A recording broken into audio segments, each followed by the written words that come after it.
you here, and I noticed your shirt says Justice for the Five. What does that mean? Hey, the 5 refers to the 5 very late-term fetuses that were recovered from Washington Surgery Clinic a couple months ago, who were basically born alive, it's very clear, and then allowed to die inside Cesar Santangelo's abortion mill. They're currently under the custody of the DC medical examiner, who so far has refused to autopsy them, even though federal law forbids what Cesar Santangelo is clearly doing. There's very much a bias towards abortionists in many levels of our government. I felt, as I've been covering the protests a little bit of today and then largely last week, I felt like during the day it was mostly pro-life, and then now after the ruling has come out, we largely see mostly pro-abortion activists present. Yeah, and that's unfortunate. I mean, even a pro-abortion city like this can muster enough pro-life people to have a presence. And that's really the biggest problem, I think, with the pro-life movement. We wait on politicians to solve our problems. And that's why it took 49 years for the court just to do the most normal thing in the world and just read the Constitution and say, hey, abortion's not in the Constitution. What have we been doing for 49 years? We should have been out in the streets in every city changing people's minds because we've got a great argument. We should have been demanding that pro-life governors defy the Supreme Court because it doesn't make laws. It's not an oligarchy. And now that, maybe pro-life governors will be able to enforce laws against abortion, pro-life cities need to defy their states. Pro-life cities in pro-choice states need to defy their states and do what's right. We don't need to wait for government to tell us it's okay to do our jobs as citizens and lesser magistrates.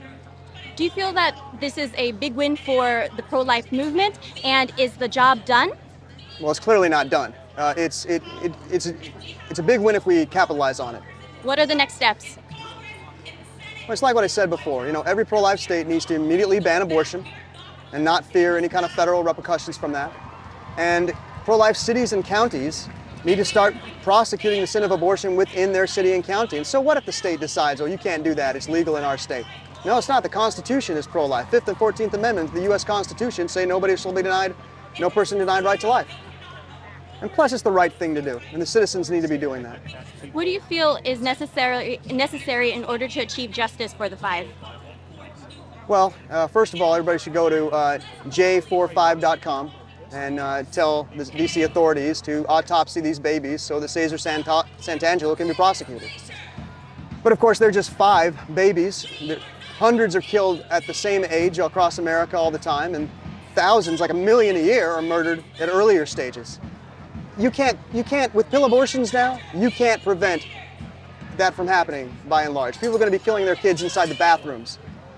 Pro-life people need to grab pro-choice people just where they are, in the classrooms, on the street, at the high schools, in your neighborhoods, and say, look, this is wrong.